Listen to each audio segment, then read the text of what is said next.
Assalamualaikum warahmatullahi wabarakatuh. Perkenalkan, nama saya Intan Purnamasari. Saya adalah mahasiswi dari Universitas Pancasakti Bekasi, Fakultas Ekonomi dan Bisnis, Program Studi Manajemen, dengan NIM 28921500063. Video ini saya buat untuk memenuhi tugas ujian tengah semester mata kuliah Perilaku Organisasi dengan dosen pengampu Ibu Ifah Masrifa, SEMM.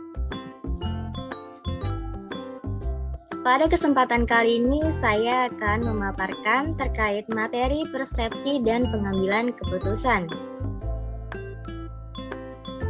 Pengertian persepsi atau perception adalah sebuah proses individu mengorganisasikan dan menginterpretasikan kesan sensoris untuk memberikan pengertian pada lingkungannya.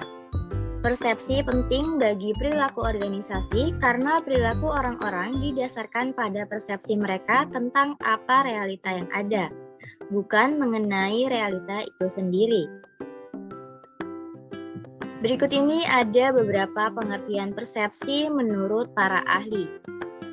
Robbins mendeskripsikan bahwa persepsi ialah kesan yang diperoleh oleh individu melalui panca indera, kemudian dianalisa atau diorganisir, diinterpretasi, dan kemudian dievaluasi, sehingga individu tersebut memperoleh makna. Sementara Purwodarminto menyebutkan persepsi ialah tanggapan langsung dari suatu serapan atau proses seseorang mengetahui beberapa hal melalui penginderaan. Dan Maramis menyebutkan persepsi adalah daya mengenal barang, kualitas atau hubungan, dan perbedaan antara hal ini melalui proses mengamati, mengetahui atau mengartikan setelah panca inderanya mendapat rangsang. Proses terbentuknya persepsi yang pertama yaitu terjadinya stimulasi alat indera, yang kedua stimulasi alat indera diatur, lalu stimulasi alat indera ditafsirkan dan dievaluasi. Di sini kita dapat menyimpulkan bahwa proses pembentukan persepsi dimulai dengan penerimaan rangsangan dari berbagai sumber melalui panca indera yang dimiliki. Setelah itu diberikan respon sesuai dengan penilaian dan pemberian arti terhadap rangsang lain setelah diterimanya rangsangan data yang diseleksi. Selanjutnya ada jenis-jenis persepsi yang terbagi menjadi 5, yaitu persepsi visual atau penglihatan, persepsi auditori atau pendengaran, persepsi perabaan, persepsi penciuman, dan yang terakhir persepsi pengecapan atau rasa. Berikut ini ada beberapa faktor yang mempengaruhi persepsi. Yang pertama, faktor fungsional, yang kedua, faktor personal, ketiga, faktor struktural, dan yang keempat, faktor situasional. Faktor fungsional bersifat personal seperti kebutuhan individu, usia, pengalaman masa lalu, kepribadian, jenis kelamin, dan hal-hal lain yang bersifat subjektif. Lalu yang kedua, pada faktor personal memiliki beberapa faktor, yaitu diantaranya pengalaman, motivasi, dan kepribadian. Sementara faktor struktural merupakan faktor di luar individu, misalnya lingkungan, budaya, dan norma sosial yang sangat berpengaruh terhadap seseorang dalam mempersepsikan sesuatu. Yang keempat, faktor situasional. Pada faktor situasional ini, kata pertama akan mempengaruhi penilaian selanjutnya. Faktor situasional antara lain petunjuk proksemik, petunjuk kinesik, petunjuk wajah, petunjuk paralinguistik, dan petunjuk artifaktual. Lalu mengapa persepsi setiap orang berbeda-beda? Faktor utama yang membuat setiap orang mempersepsikan sesuatu secara berbeda-beda ialah pengalaman masa lalu. Bagaimana pola asuh orang tua, budaya, dan letak geografis di mana seseorang tinggal dapat mempengaruhi persepsi seseorang. Apakah persepsi seseorang bisa kita katakan salah? Persepsi tidak selalu benar dan tidak harus sama dengan kenyataan. Persepsi bisa saja salah, tetapi tidak ada budaya yang salah maupun negatif. Faktor kegagalan persepsi dapat terjadi karena adanya ketidaksesuaian dengan harapan. Selain itu, proses penyampaian dan penerimaan pesan juga tidak terlepas dari nilai-nilai budaya masyarakat. Lalu bagaimana persepsi dapat mempengaruhi perilaku seseorang? Hubungan persepsi dengan tingkah laku yaitu bisa membuat emosi seseorang menjadi berdampak. Sebuah persepsi bisa menimbulkan pada emosi. Misalkan emosi sedih akibat dari persepsi yang sedih dan terharu. Sedangkan persepsi yang senang bisa mempengaruhi emosi yang bahagia dan tenang. Persepsi terhadap kemampuan diri sendiri menentukan kinerja individu.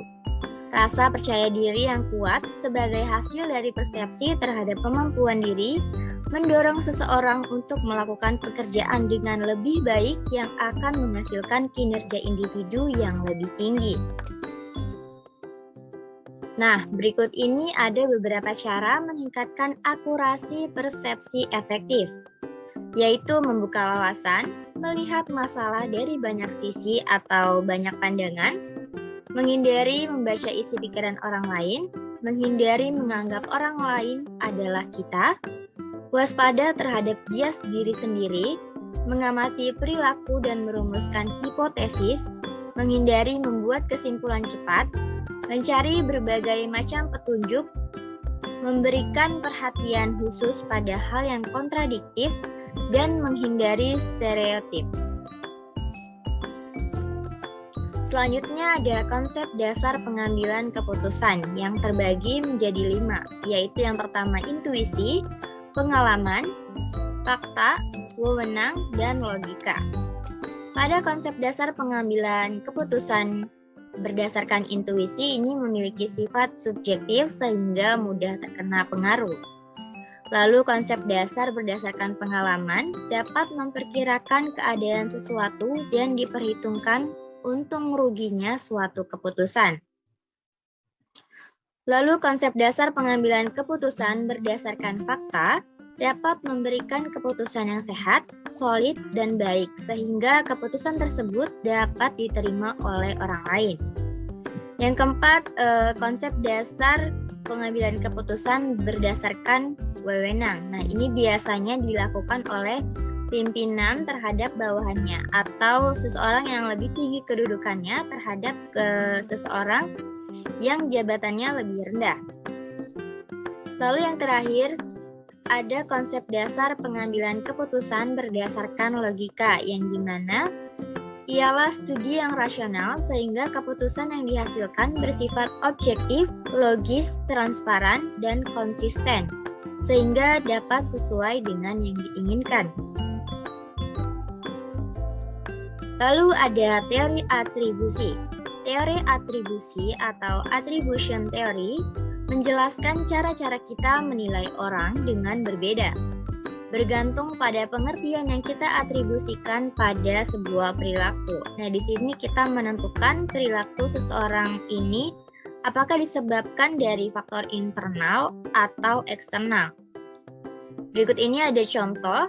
Jika salah satu pekerja datang terlambat dan kita mengatribusikannya pada bangun tidur kesiangan akibat pesta malam yang ia adakan, berarti ini bisa dikatakan dengan atribusi internal.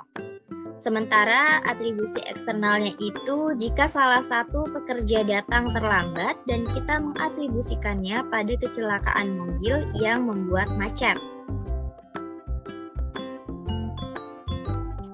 Selanjutnya ada 4 gaya dalam pengambilan keputusan individu, yaitu yang pertama gaya pengarahan, gaya analitis, gaya konseptual, dan gaya perilaku. Pada gaya pengarahan biasanya ini memiliki pemikiran yang cepat dan tegas untuk menemukan solusi dan berfokus pada tugas. Lalu pada gaya analitis biasanya memiliki pemikiran yang hati-hati dan mudah beradaptasi. Pada gaya konseptual, pemikir memiliki gambaran besar yang bersedia mengambil resiko, seperti ide besar dan solusi kreatif. Dan yang terakhir, gaya perilaku, di mana di sini mengevaluasi perasaan orang lain sebagai bagian dari proses pengambilan keputusan. Lalu apakah hubungan persepsi dalam pengambilan keputusan? Persepsi diri atau persepsi individu dan pengambilan keputusan adalah dua hal yang saling berkaitan satu sama lain. Persepsi merupakan sebuah pemahaman individu dalam menentukan, menilai, maupun mengartikan sesuatu berdasarkan informasi yang diterima. Sedangkan keputusan adalah sebuah akhir dari proses berpikir. Persepsi sangat penting dalam studi perilaku organisasi karena perilaku seseorang yang didasarkan pada persepsi mereka mengenai apa itu realitas dan bukan mengenai realitas itu sendiri. Individu itu memprediksikan suatu benda yang sama dengan pandangan yang berbeda-beda. Hal ini dipengaruhi oleh beberapa faktor. Latar belakang suatu individu sangat mempengaruhi pengambilan keputusan dalam suatu organisasi karena dinilai dapat memberikan pandangan yang lebih objektif. Berikut ini ada beberapa sumber referensi yang saya ambil dari buku maupun sebuah web.